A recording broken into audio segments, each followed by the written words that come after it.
इसके पीछे के षड्यंत्रकारियों को बख्शा नहीं जाएगा। All those responsible will be brought to justice.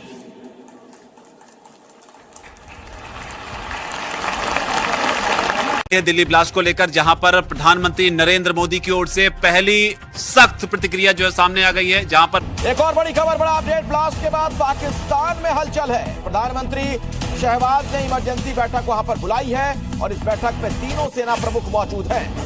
Border पर हाई लेवल अलर्ट जारी है। भारत के एक्शन के डर से पाकिस्तान थर्राया हुआ है। नरेंद्र मोदी की कुछ 100 मिनट वहां पे तकरीर नोट की गई और वहां पे उनसे पूछा गया ना, he was addressing Prime Minister Modi, if you have the Pahalgam वाकये को जवाब बनाकर भारत ने पाकिस्तान पर रात की तारीकी में हमला किया था। अब इस वाकये के बाद सवाल जन्म लेता है कि क्या भारत ऐसे वाकयात को बुनियाद बनाकर फिर पाकिस्तान के साथ जंग शुरू करना चाहता है। देर से सोच रहे थे कि जनाब ऐसा कुछ होना है वहां पे।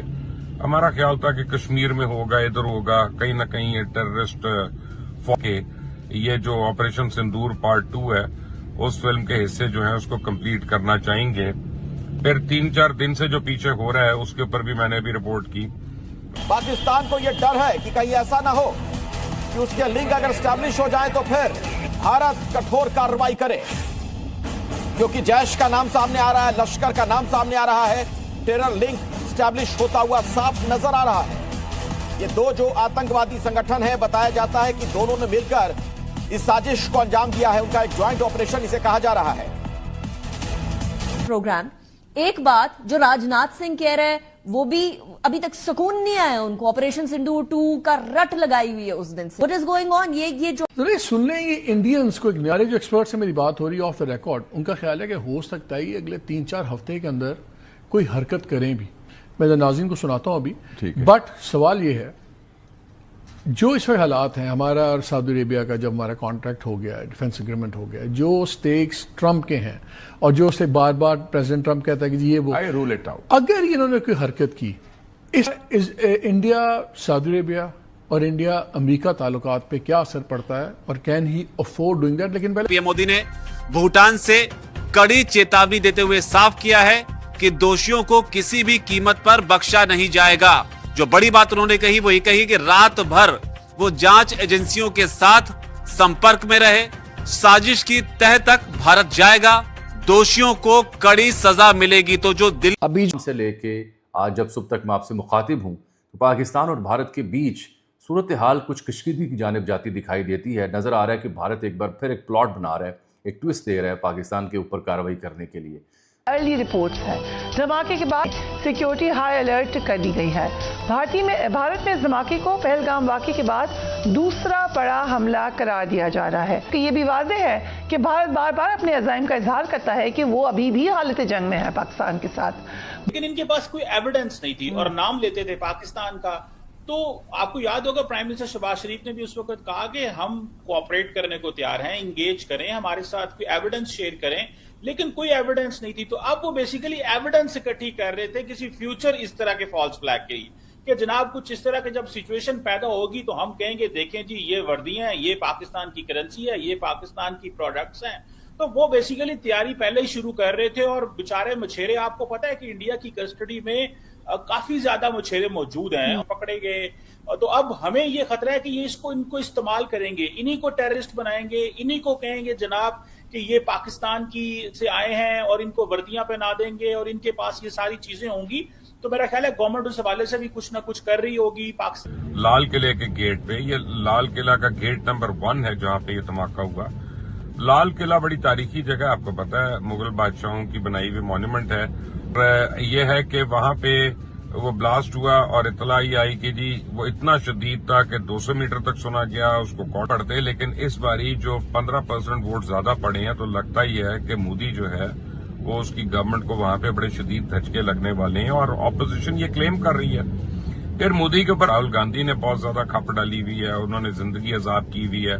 बात हुई ऑफ द रिकॉर्ड, उन्होंने मुझे कहा कि जी बात यह है कि अभी ऑपरेशन सिंदूर तो करना है मोदी ने, हर हाल में करना। आर्मी, एयरफोर्स, नेवी उसको बॉर्डर्स पे लाई हुई है, 30 किलोमीटर पाकिस्तान के बॉर्डर से मौजूद है, यानी इंटरनेशनल बॉर्डर्स भी जो हैं। और इसके बाद राजनाथ सिंह जो हैं वो कह चुके हैं कि हम तो सर क्रीक से आना है हमने।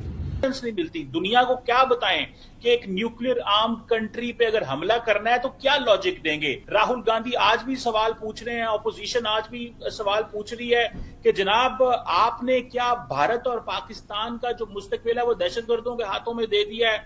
अगर एक फॉल्स फ्लैग ऑपरेशन हो गया तो इंडिया पाकिस्तान पे हमला कर देगा एक न्यूक्लियर आर्म कंट्री के ऊपर। तो नरेंद्र मोदी साहब के पास, और हमें ये नजर आता है कि जैसे इस वक्त एक ये एक्सरसाइजेस कर रहे हैं, आर्म फोर्सेस की ट्राई सर्विसेज एक्सरसाइजेस हो रही हैं, तो मुझे लग रहा है कि शायद उससे पहले कुछ इस तरह की तैयारी करना चाह रहे थे कि इन्हीं जो ट्राई सर्विस एक्सरसाइजेस या कोई मिस एडवेंचर करने की तैयारी करें कि जी सीज फायर, और ये कोई सिंबॉलिक सीज फायर नहीं है, ये कंडीशनल सीज फायर है। शुरू हुआ चाहता है दूसरा फेज, तो यहाँ पे सूरत हाल क्यों कशीदा है। और फिर कल आपने देखा होगा, रात की खबर भी आई कि कैडेट कॉलेज है वाना जनूबी वज़ीरिस्तान में, वहाँ पे APS जैसा एक और वाक़या दहशतगर्दों ने करने की कोशिश की, उसकी डिटेल भी हमने हासिल की है और सिक्योरिटी फोर्सेस की आती हैं।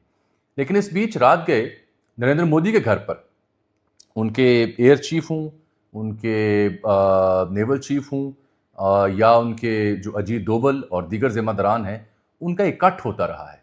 और जो उनके वज़ीर दाखिला अमित शाह, वो दिल्ली धमाके के ऊपर उन्होंने बड़ी अजीब स्टेटमेंट दी। दिल्ली धमाका पाकिस्तान ने फंडिंग की और उनसे एक जगह लिखा जा रहा है 350 किलो धमाका खज़ मिला, एक जगह लिखा जा रहा है 2600 किलोग्राम धमाका खज़ मवाद, यानी 2600 किलोग्राम धमाका खज़ मवाद ट्रक चाहिए होते हैं इतना मवाद लेके कैरी करने के लिए। ये जब मैं आपसे सुबह सवेरे मुखातिब हूँ तो रात गए इंडियन एयरफोर्स भी हरकत में रही। जवाब में हमारे जहाज़ भी फिर इत्तला है कि सर्विलेंस के लिए अपना माहौल उन्होंने बनाया हुआ था। तो ये मैं आपको बता रहा हूँ कि जो मीडिया है उसने तो फौरी तौर पर दिल्ली में जो वाक़या पेश आया उसको कहा जी कि दहशतगर्दी का वाक़या है। और अमित शाह ने बताया कि हुंडई गाड़ी जो होती है उसमें ये धमाका हुआ है, और इन्होंने जुमला जो यूज़ किया और उसके बाद जो बैठक होती रही मोदी के घर, उस वजह से मुझे तशवीश है, क्योंकि अपेरेंटली लगा यही कि ये कोई CNG धमाका है, कोई सिलेंडर ब्लास्ट है। इसने अमित शाह ने जो स्टेटमेंट दी, ये खुद भी वहाँ गया मौके पर और इसने हॉस्पिटल में जाके भी जख्मियों से मिला। जो रिसेंटली एक वाकया भारतीय दारुल हुकूमत नई दिल्ली में जो है वो पेश आया और वहाँ पर लाल किला मेट्रो स्टेशन के करीब एक धमाका हुआ है। ये तो हमें पता है कि भारत काफ़ी टाइम से इस चीज़ की कोशिश में है कि कोई इल्ज़ाम जो है वो पाकिस्तान पर धरा जाए। क्या ये वही वाकया है और पाकिस्तान को किस तरह की तैयारी की ज़रूरत है?